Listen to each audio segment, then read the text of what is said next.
Baiklah para siswa, anak-anakku sekalian, kita bagi menjadi dua video karena yang tadi hanya 1 sampai nomor 9. Jadi sekarang kita ke nomor 9. Nanti ada dua video, nanti di YouTube ada dua link nanti ya, tolong dikondisikan. Pesawat sederhana kerjanya sama ya, sama. Jadi sama. Jadi prinsip kerjanya sama. Yang mana yang sama? Ternyata ini adalah catut. Catut termasuk tuas jenis ke-1. Nah, yang setara dengan ini yang sama adalah jungkat-jungkit. Jadi titik tumpunya itu berada di antara beban dan kuasa. Bagaimana dengan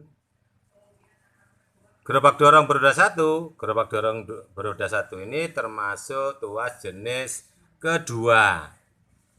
Jadi kedua, titik tumpunya ini. Jadi beban berada di tumpu dan kuasa. Bagaimana dengan pembuka botol? Pembuka tutup botol. Ini juga kedua, tuas jenis kedua. Bagaimana dengan kertas? Ini juga tuas jenis kedua.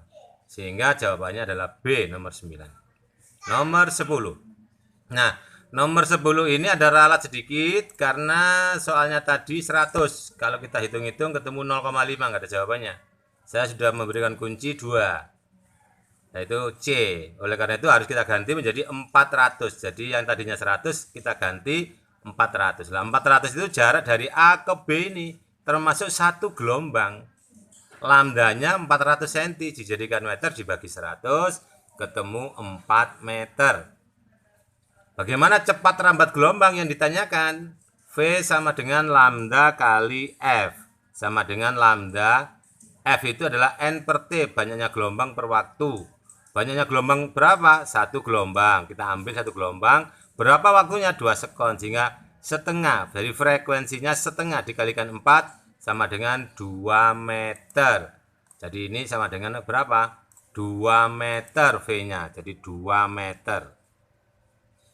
Ya, jadi jawabannya C, nomor 10. Berikutnya, gaya ke atas, nomor 11. Gaya ke atas itu mencari V yang tercelup. Mana V yang tercelup? Nah, V yang tercelup itu 600 cm kubik.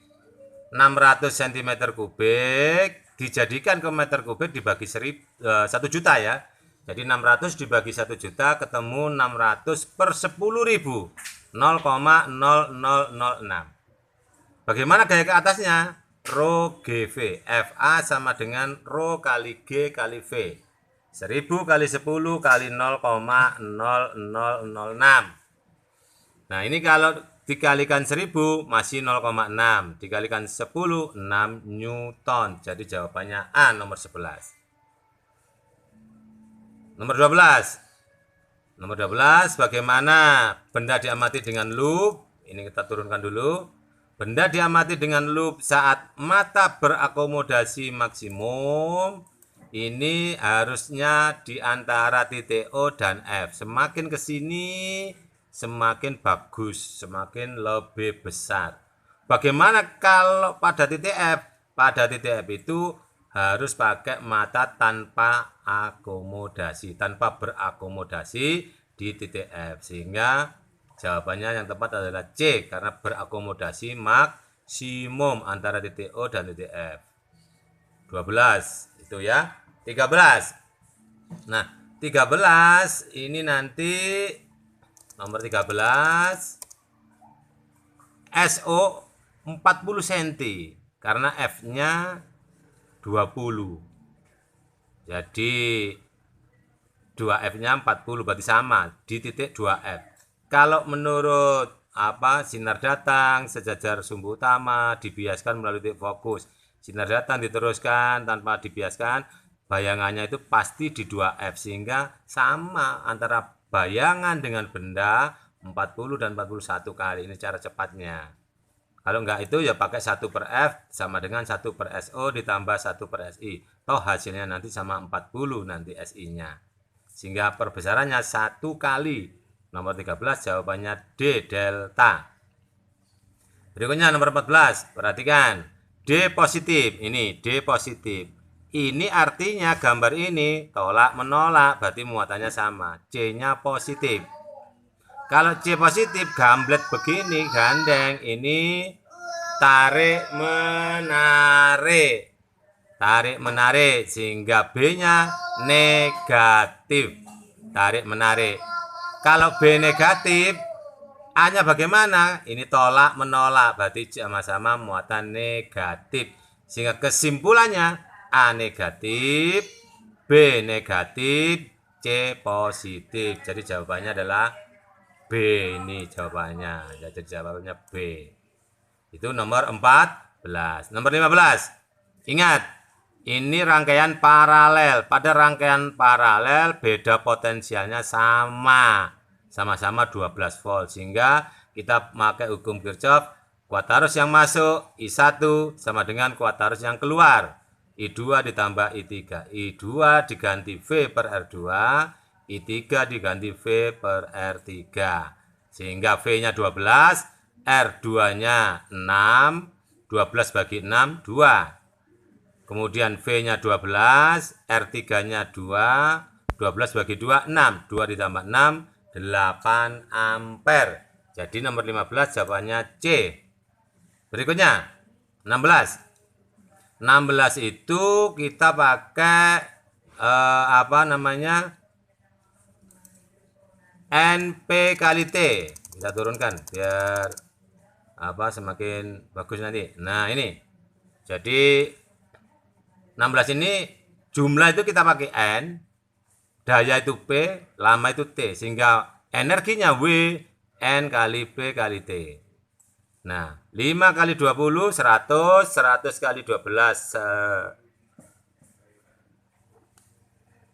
1200 WH, 10 kali 10, 100, kemudian dikalikan 10, 1000 WH, 1 dikalikan 300, dikali 24, berarti 7200, 1 dikalikan 160 ya, dikalikan 10, 1600. Sehingga kalau kita total 1200 ditambah 1000 ditambah 7200 ditambah 1600 ketemu 11.000 watt jam.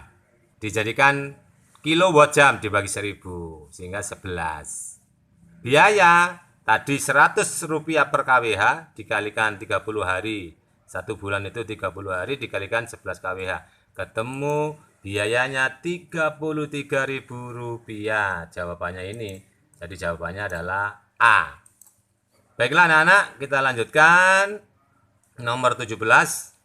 Ingat, ini positif yang sumber tegangannya, yang pendek negatif. Sehingga arus listrik mengalir dari positif ke dalam, keluar, ke dalam, keluar begini ya.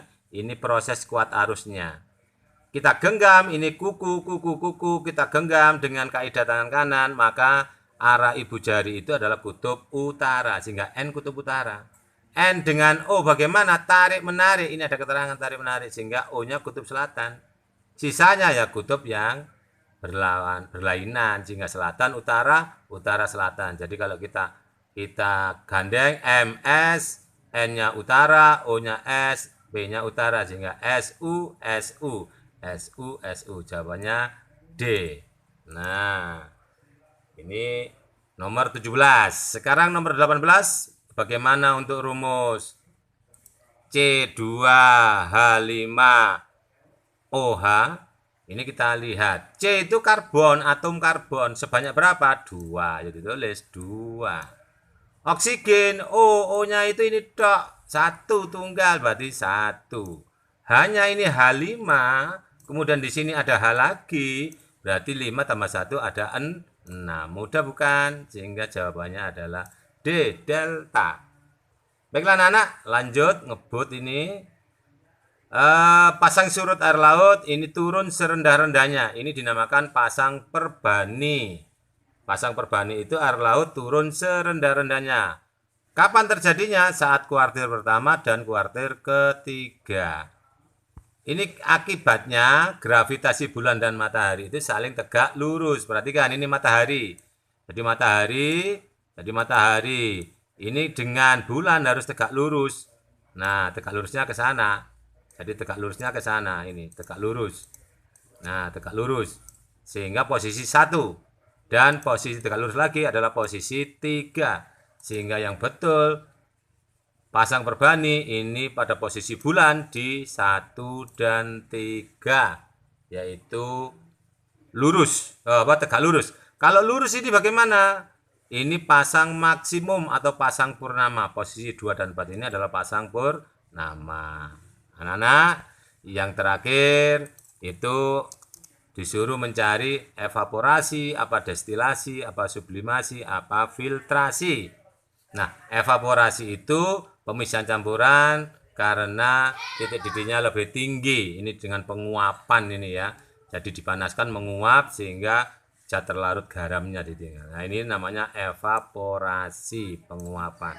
Sedangkan penyulingan atau destilasi ini perbedaan titik didih zat. Sedangkan sublimasi pada zat-zat yang menyublim. Sedangkan filtrasi ini adalah memperhatikan perbedaan kelarutan antara air dengan pasir, itu destilasi. Sehingga jawabannya A. Gimana? Ada yang dapat 100, ternyata dapat 90 yang paling tinggi. Banyak sekali yang dapat 90, enggak apa-apa. Tetap semangat, Ismail. Nanti akan ada tryout selanjutnya berbonus. Baiklah anak-anak, demikian terima kasih. Assalamualaikum warahmatullahi wabarakatuh.